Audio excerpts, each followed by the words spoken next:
A special edition of No One Asked Us trade deadline special because, some shit happened. Some shit happened. We are going to decompress. Logan needed a place to talk, and that's why we started the podcast. So we're having our first emergency podcast episode.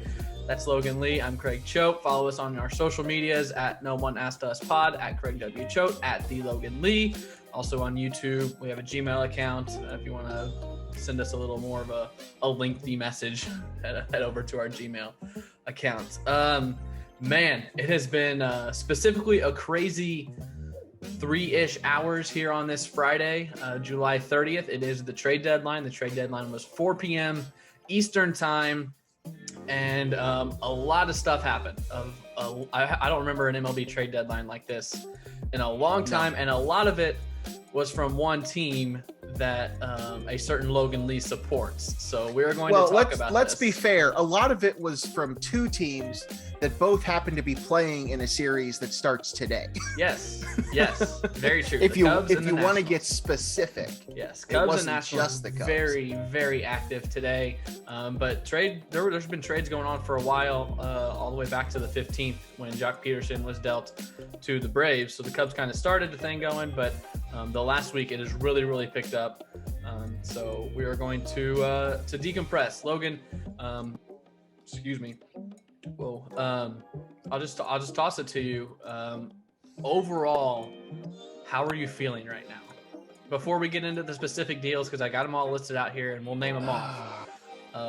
Just kind of like in a phrase, how would you sum up what's going on in your head or your heart or your body in general? How do you feel? So the word that I used on Twitter a couple times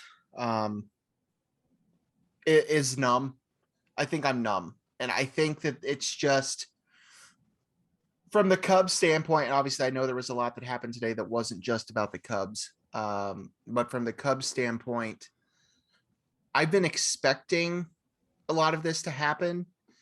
But I think I had also talked myself into it not happening at times. And then for it all to just come crashing down the last 24 hours has really been exhausting. I mean, yes, as you said, it's been a crazy trade deadline, and normally I'm all about this stuff. Mm-hmm. Not that I didn't find it to be exciting, but it obviously it hits a little harder when it is the situation that it is. And it's not just because it's the Cubs and that I'm a Cubs fan. And I know that this is how a lot of Cubs fans feel. It's just, and you said it, I think on Twitter too, just the fact that what this team was 5 years ago, what it was supposed to be, and now it's just done. I mean, it's all gone. Yeah. So I don't know. Numb is the word to describe it right now. Starting to have thoughts on things, and that's why we wanted to do this. So that's kind of where I'm at, starting to again gain a little feeling, but still very numb. We'll talk about kind of the stuff that Logan just kind of said about how the front office and the ownership kind of caused all of this a little bit later, but let's get into what actually happened. It is right now about 5:15 Eastern time on Friday. I think everything that's going to happen will have happened by now because the deadline was at 4. So I don't think anything else is going to trickle in. Some of the bigger non-Cubs Cardinals moves. Nelson Cruz went to the Rays for a couple prospects. That was on July 22nd, so more than a week ago that it got all started. And then the 26th is when things really started to heat up this week.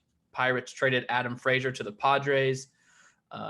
The Yankees went and got Joey Gallo for 4 prospects. That's not the biggest trade because we'll talk about the biggest trade coming up, but that was a huge trade. He's going to hit 1 million home runs in Yankee Stadium.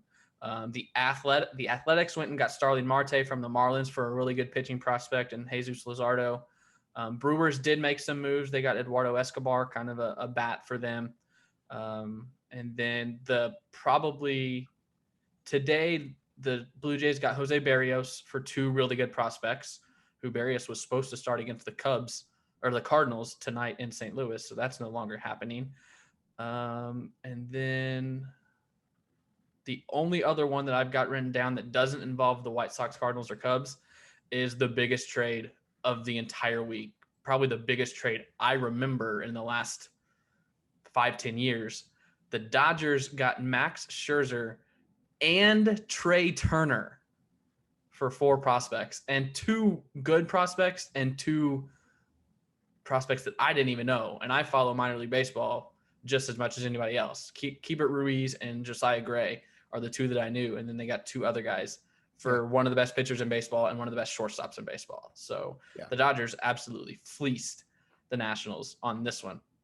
So what's got us all up in arms? We'll start with the Cardinals because their moves are kind of whatever. Went and got J.A. Happ and John Lester, combined 71 years old. Yeah. Good for you. I don't know what that means for you. I would have rather really them know. done nothing than went and got them. Yeah, I don't know. It really, that one kind of baffled me. But then again, to top off all the Cubs news that had happened, then it was the Lester announcement, and I think that hurts Cubs fans almost just as much as some of this other stuff. Yeah, just to see him go to St. Louis. Yeah. I saw somebody tweeted out that he's probably going to hit. There's a good chance he could hit 200 wins against the Cubs as a Cardinal. Ooh, I haven't even. Looked at that. That's just. I mean, good for you, good for the Cardinals, I guess, if that's what they're trying to do. But those moves were definitely a little baffling to me. Yeah, I like the Lester move more than the Happ move. I texted one of my buddies. I love John Lester as a person. I think he's great. I don't know that he's a good pitcher anymore. He's got like a 5.2 ERA. J.A. Happ is a 6.77 ERA, giving up 28 runs in 27 innings in the month of July. So they are strictly innings eaters for the Cardinals. Gosh, because the pitching has been decimated with injuries. I think I saw someone tweeted the age of the 5 Cardinals starting pitchers right now.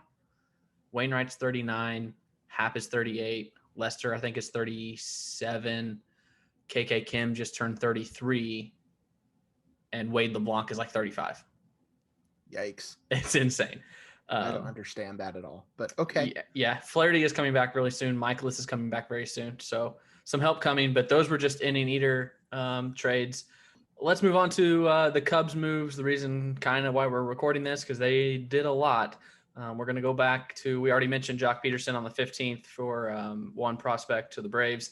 The 27th, so that would have been Tuesday.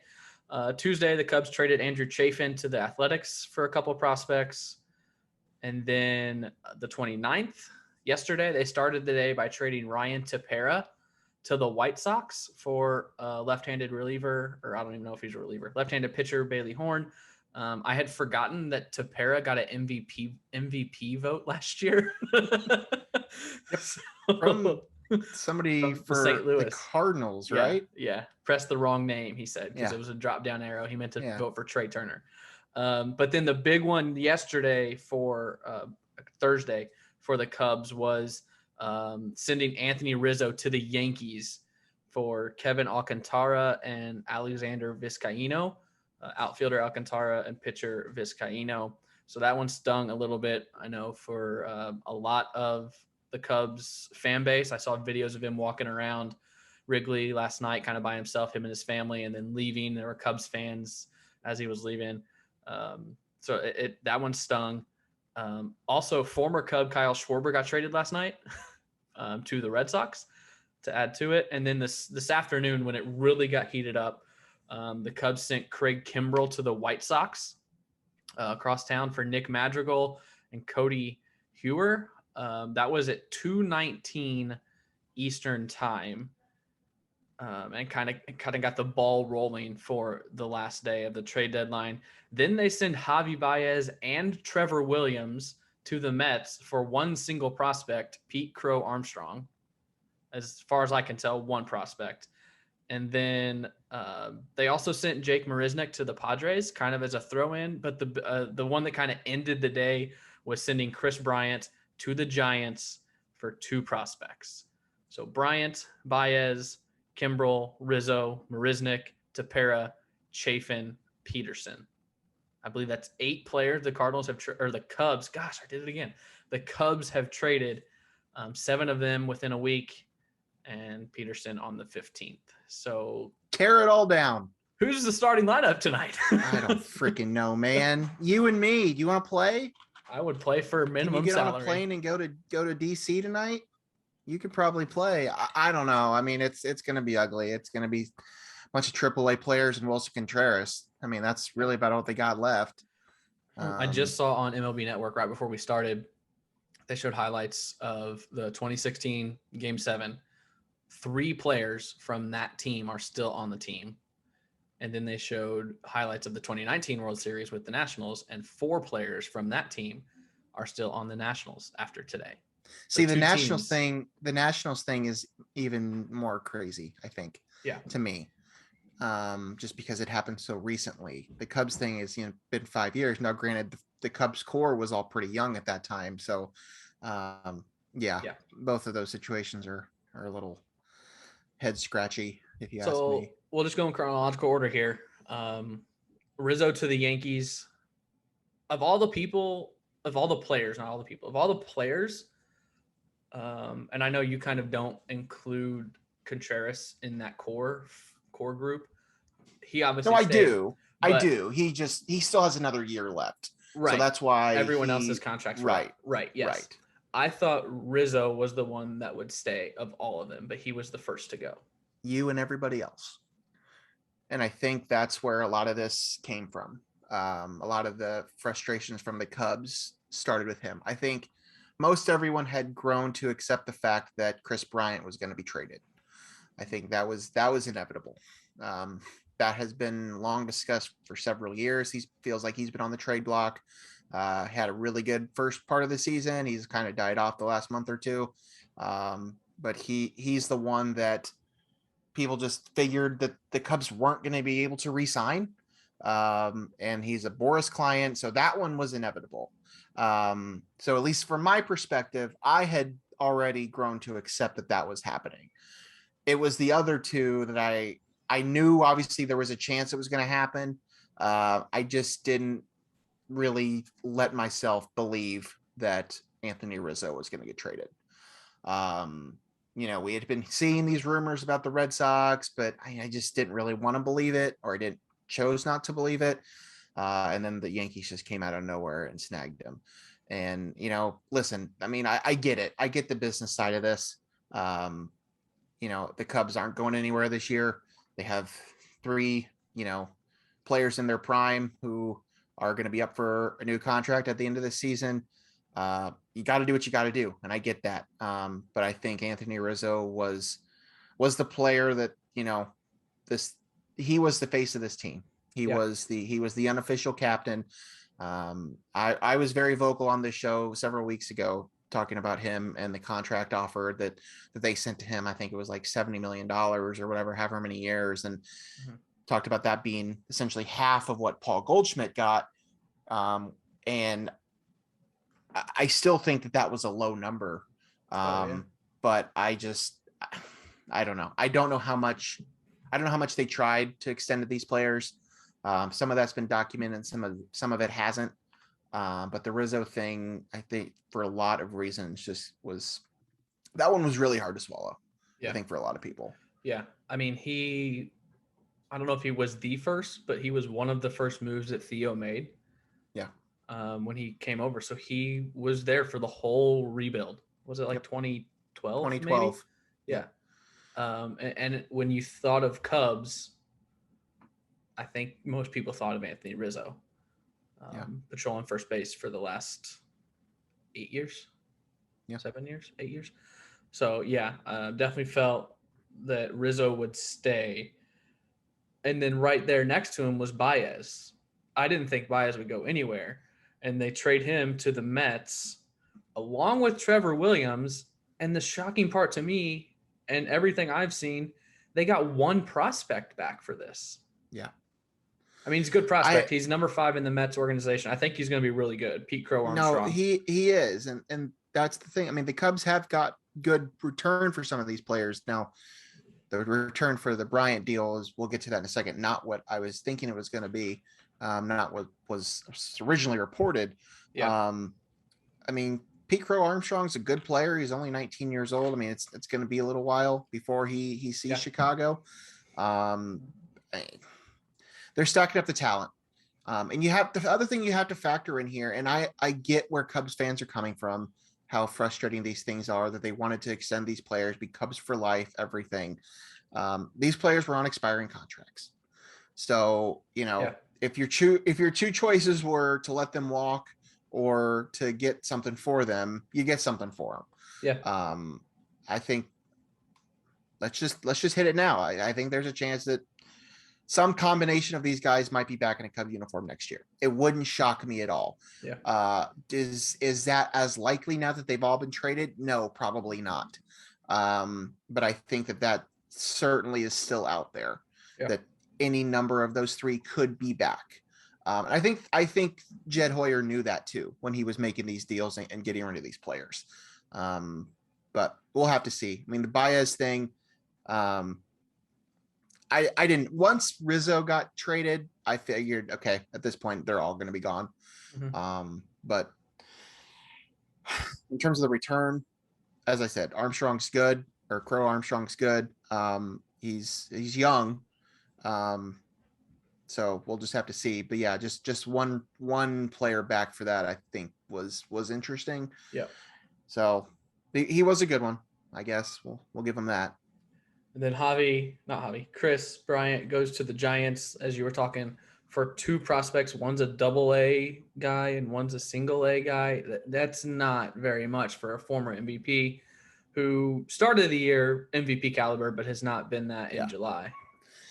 Yeah. Again, I don't know. I'm not going to sit here and try to analyze prospects. I don't have the spare time to do that. I mean, I know some of these names. I know who Pete Crow Armstrong is. I know that his parents are actors. His mom was the mom in Little Big League. There's your fun fact for the day. You would know that. Have you seen Little Big League? I don't. You should go back and rewatch. You should go back and watch it. Yeah, I mean, I know who he is. Some of the names that were thrown out for, originally thought to be for the Chris Bryant deal. I kept hearing Joey Bart's name, which seemed like a steep ask, but yeah, it is what it is. My question at that point was, okay, if you're going to get a catcher who's pretty much ready for the majors, what does that mean about Wilson Contreras? Well, ultimately that didn't end up happening. They didn't end up getting Joey Bart. They got a lesser return for that. So when I was seeing those reports, I just figured Bart or Contreras would play first. Well, yeah, I think that's, that could have been something to be on the table too, for sure. Yeah. So do you think maybe the little return that they got for Bryant means that he is like told the Giants, I'm not going to resign here, so they weren't going to give up a lot? I have no idea. I think that could play a factor. Very well could play a factor. I don't know what happened there. I think that I know that I kept hearing the Cubs were asking a lot for him. And then we get to this down the stretch and that's what they get. Again, I'm not going to try to sit here and analyze those two players, Alexander Canario and Caleb Killian. I know nothing about them other than what I can find on the internet. It's not like either of them are probably going to say Wrigley Field for a few years either. So I don't know. Again, these are rental players. They're going to be on the roster for, a few months, try to help these teams win a World Series, and all of them are going to play in the playoffs, most likely. So good for them. It's hard. You kind of harken back to 2016 where the Cubs gave up quite a bit to get rentals of, can't think of his first name, closer, Chapman. And then Quintana, I think you had controlled for a couple of years, right? Correct. Yeah. A few years for Quintana. The thing, I mean, it's a different game now. Right. So much different. The business is different. The Cubs were never going to get a Gleyber Torres for Craig Kimbrell this year, like they did for Chapman. Well, we haven't even talked about the Kimbrell deal too. That just wasn't going to happen. But I don't know. I don't know what I was expecting. I wasn't totally blown away by any of these deals. I do think they got good players in return. The Kimbrel deal, they got Nick Madrigal in return, who is a good player. The Cubs Jed Hoyer is clearly making a point here where the Cubs have had a lot of boom or bust in their lineup the past several years. I mean, that's really what it's come down to. They've had no contact in that lineup. They haven't had a true leadoff hitter since Dexter Fowler. There's been, that's what one of the things, exactly. One of the things they've talked about this year was, I don't know if you can credit this, but when the Cubs were playing well, Matt Duffy and Nico Horner were in the lineup. Those are 2 contact bats. They were guys that were going to put the bat on the ball. They were going to get on base. They both get hurt. Everything goes to shit. Now, I'm not going to say that those 2 were the reason that the season went downhill. But those were the type of bats that the Cubs haven't had. So to go out and get a Nick Madrigal who's going to put the bat on the ball all the time, I mean, that's something that they want in that lineup. So it's going to be different. It's hard. It's still hard to swallow. It's still hard to visualize. You'll see that lineup tonight, and none of those guys are going to be there. 2016 is so far away now for the Cubs, and I mean, we'll see with these prospects, with these returns for some of these deals. I mean, go back to the Darvish deal. I mean, before the season even started, they were dealing away their best pitcher. They got Darvish. A bunch of 19-year-olds for him. So I don't know. I mean, it's just a lot of question marks. Did they get enough? I don't know. The Bryant thing surprised me just because I thought that they were going to be able to get more for him than they did. Yeah. I think if you get 1, maybe 2 of them back in the offseason, that it might have been worth it because you're piling a little bit of minor league depth. Right.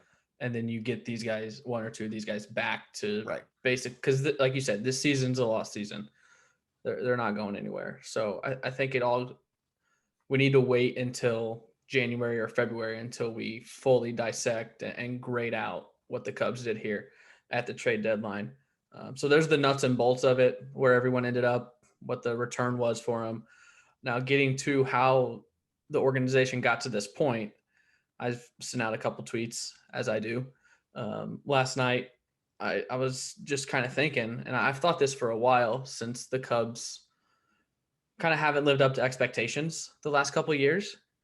The fact that the Cubs only went to 1 World Series with this core is just mind-blowing to me. And I use the word disappointing because Bryant won an MVP. Baez and Rizzo are MVP level players. I think Contreras could be. He's a little inconsistent, but he could be.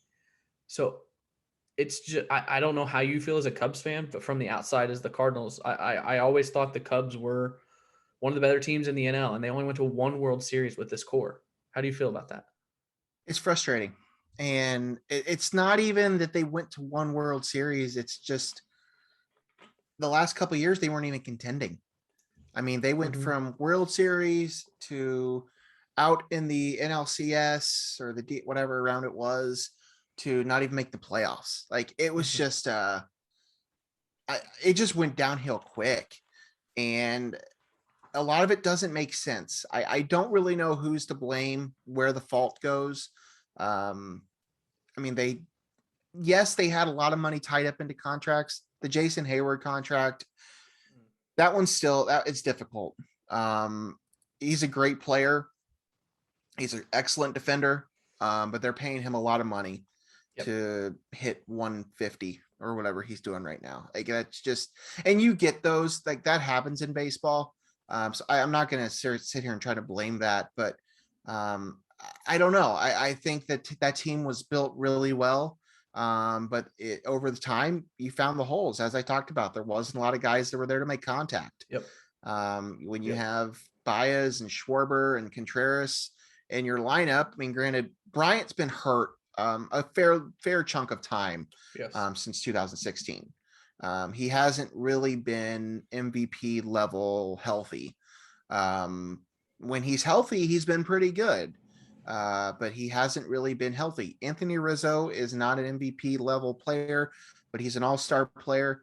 He's a 3-time all-star, and he's fine, but it was those other three that you never knew what you were going to get out of them. And when that's where your lineup, revolves around, I don't know that it was structured all that well. And then the pitching, they haven't had any homegrown talent from the pitching side ever during this whole regime.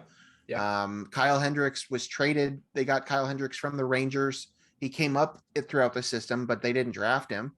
All the pitchers that they've had throughout the years that have had success for them have all been players they've picked up through free agency or trading. I don't know. I don't really know where to start. A lot of people want to blame ownership, not wanting to shell out money. And I think part of that is fair. I think the biggest issue that I have is, and you touched on it, we kind of touched on it earlier, but the two teams that were out there making big moves to bring in players were the Yankees and the Dodgers. Two historic franchises in big market cities that continue to just add on more talent. Mm-hmm. It would be one thing for me to sit here and cry poor if I'm the Cardinals, or if I'm, another small market team, if I'm the Brewers, if I'm the Kansas City Royals. I'm not. This is Chicago. This is the third biggest market in the country. I don't understand why they continue to sit here and try to play like they're a small market team when the other big markets are out there actually trying to do something with a team. The Cubs haven't done that. They haven't brought, other than since that 2016 run, they haven't really brought anybody in. I mean, they paid money for Wade Davis, or they traded for Wade Davis for that following season. That's it. Like, they just haven't added anything. They brought in Darvish and then they traded him for nothing. Yeah. No, Darvish, who struggled for the first couple seasons, then they got rid of him too. Second in Cy Young last year. They just haven't done anything to help. They knew what the problem was. Theo addressed it a couple of years ago, that the offense was broken. What did they do? Nothing. They brought in freaking that second baseman. They brought in Daniel Murphy one year. That was great.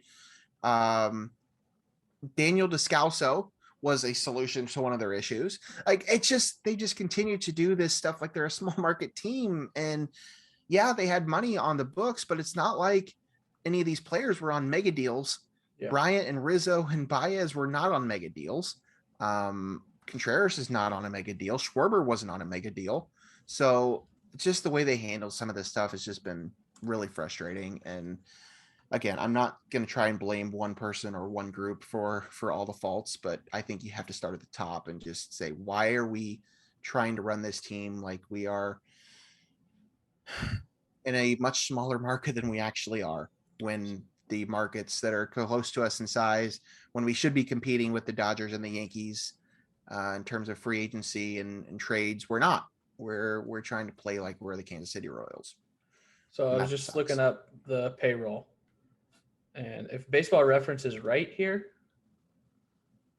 and I'm reading this right, it says the dollars committed value of guaranteed contracts for the Cubs in 2021 is $130.3 million,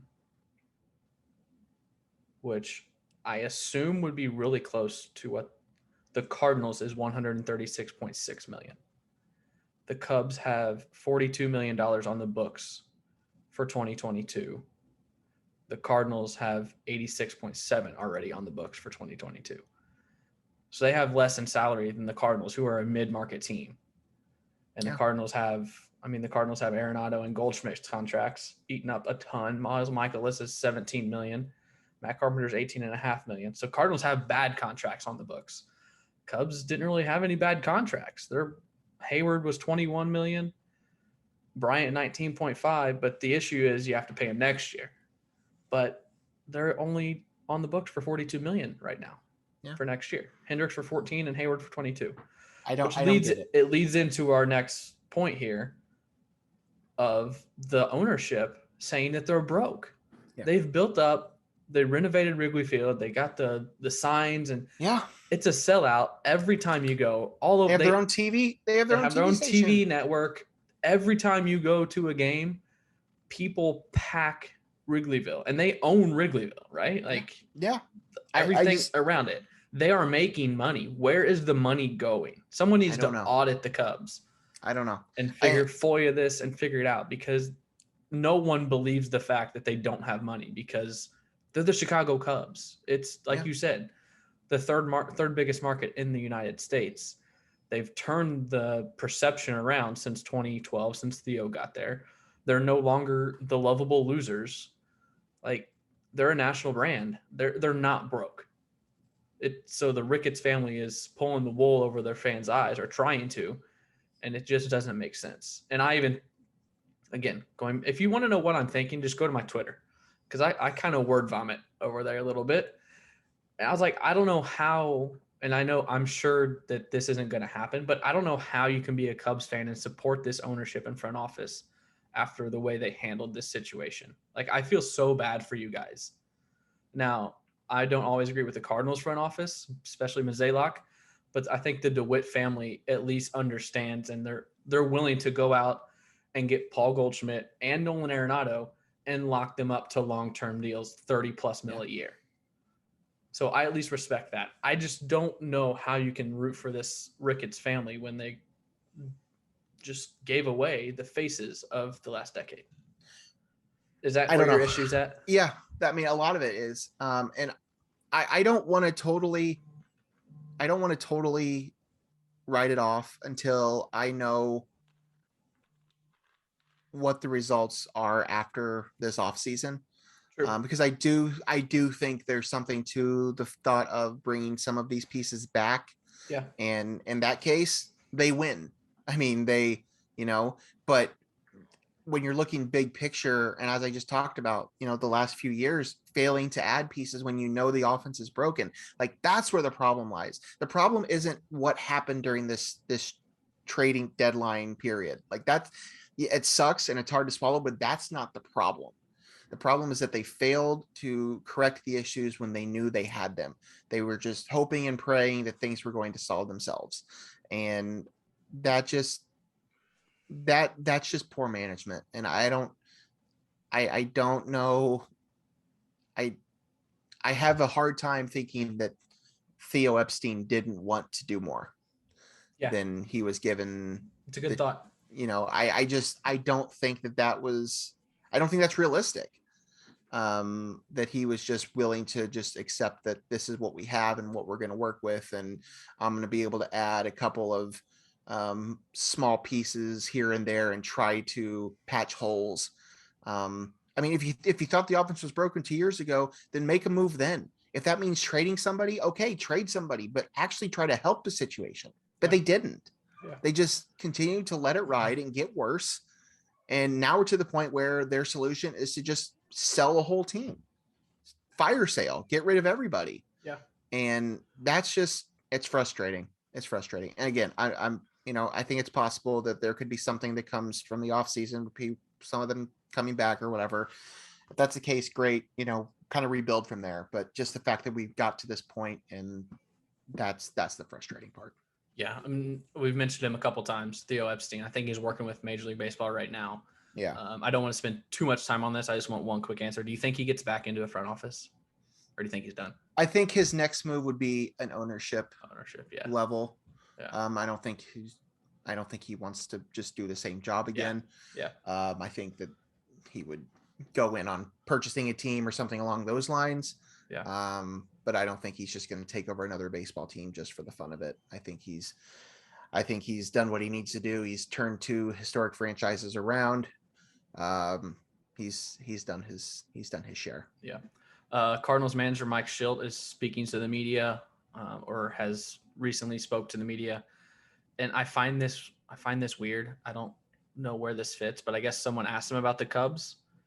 And this says Ben Frederickson from the St. Louis Post-Dispatch. Mike Schilt offered a nice and sincere salute to the departing Cubs core players before today's game. Said he appreciated playing against them and called the big three, Rizzo, Baez, and Bryant, high-level competitors. Like, is that weird that they're asking him about, or I don't know. I don't know what he adds to this story, but I don't know. I mean, yeah, it's kind of weird, but he's been around for a few years. I mean, he's played him on a played consistent against them. basis. Yeah. The Cubs are tweeting out their goodbye videos to Baez Bryant. Have you watched Rizzo's, or how long will it take you to watch Still these haven't goodbyes? watched. I don't know. It's probably going to take me through the weekend. I will at some point. Yeah. I have not, and I'm not going to watch these right now. I don't want to. We weren't going to do this episode until about an hour ago. Logan was like, I need to vent. So on our rundown for our normal weekly show last night, I put a picture of Rizzo in his Yankee jersey and hat, and I just posted it there waiting for Logan to see it. And I got on there right before we started this, and it had a big F you. Logan a little salty. Yeah, it's salty, but it's just frustration. Yeah. Just because I mean, I knew, as I said, I knew this was coming, but I just wasn't really ready to accept it. And now it's all led to this. And for the rest of the season, it's going to be a AAA team featuring a couple of major league veterans. Get a better draft pick. Things out. Sure. Yeah. You'll always have 2016 though. We'll always have 2016 and all of my World Series memorabilia around the room. Yeah. There was a point today, before the deadline where they hadn't done anything with Chris Bryant. I thought, are they gonna just not trade Chris Bryant? Like, is he, and then they're gonna extend him? Like, that would have been fine. Okay, whatever. And I'm not totally sure what to think about the Madrigal thing too. Before we sign off, I just wanted to get on that because I think him and Nico Horner are similar players. Yeah. I think they're both second basemen. I know Nico can play short. I say one won't play short. I think the Cubs defensively are better with Nico at second.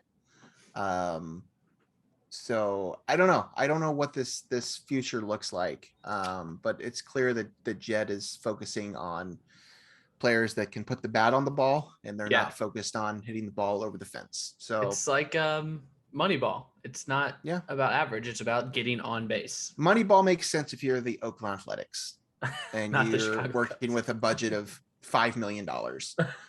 We're talking the Chicago Cubs. Yeah. And that's just dumb. Yeah. It's just dumb. And I'm sitting here and watching all these players go to big market teams that the Cubs should be doing that. And it's not. They just haven't. The Cubs haven't made a splash, a transactional splash since. I mean, yeah, you can say Darvish, which would have been 2018. Sounds right. Whatever year that was. He pitched for 3 years. It's just frustrating. It's frustrating. You were talking about maybe Bryant was like, it was getting late in the day and he wasn't doing anything. Did you see my tweet?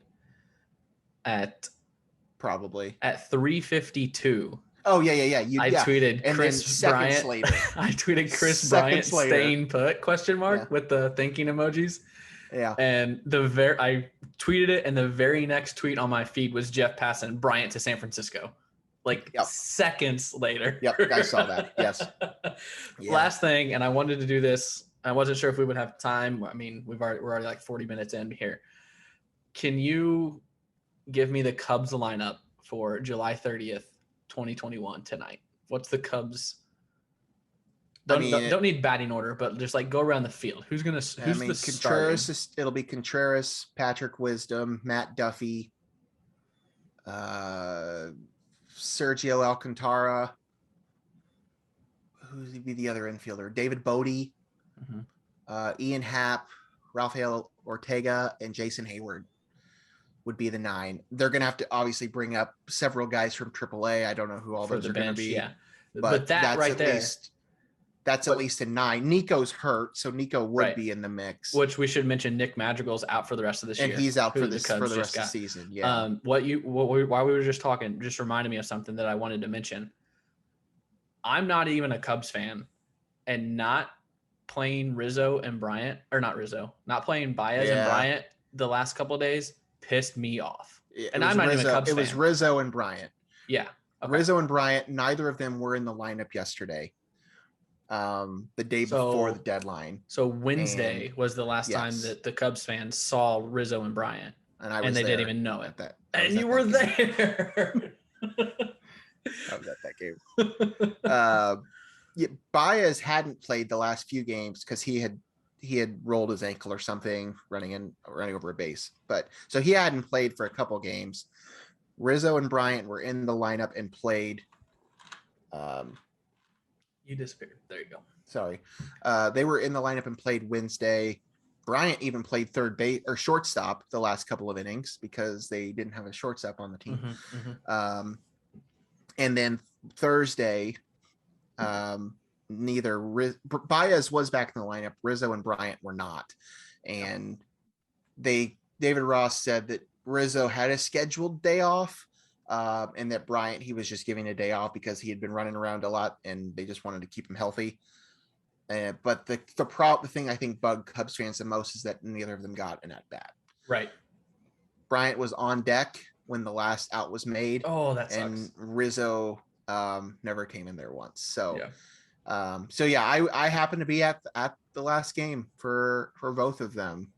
That's hard to think about. And I knew that was inevitable. I thought that maybe during the game somebody would get traded. Joey Gallo got traded during the game while I was there. Yeah.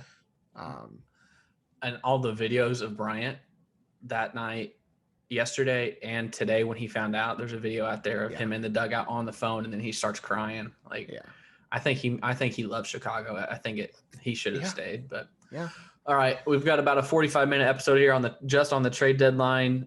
We will have another episode. We'll record here in a couple days because some big news happened as well last night with Iota Sumu being drafted to the NBA in his hometown Chicago Bulls. So we'll go more in depth on that here in a couple days and have another new episode out with our full normal show. But felt like this needed its own because there was a lot to dissect here, and we both needed to decompress a little bit. Logan more so than me.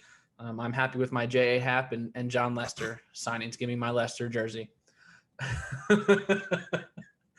Anything else, Logan? No.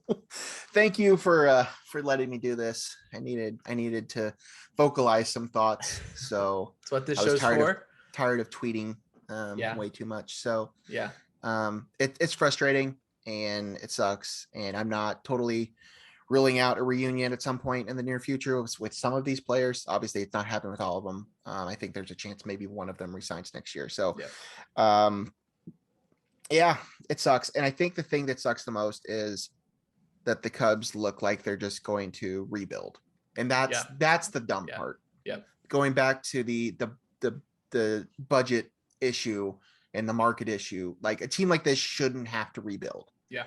And it looks like that's what they're doing. They swapped all these players for prospects. Only a couple of these players aren't considered prospects. And one of those players won't even touch the field this year because he's hurt. So it looks like a rebuild unless they can prove me wrong. And I hope they do. But whatever. They have to do a lot of work if they're going to try to contend next year. So nope, that's it. I'm done. All right. Well, I was going to say go Padres, but I'm not nearly as excited about them anymore since they didn't get Max Scherzer. Yeah. I think I'm going to be a Mets fan for the rest of this season. I got a buddy that's a Mets fan. Javi's going to be there. Okay, Luke. Javi and Frankie playing together. That'd be great. I'm all about that. Yeah. Well, we'll see. I think you're going to stay with the Cubs. You're still going to watch every Cubs game.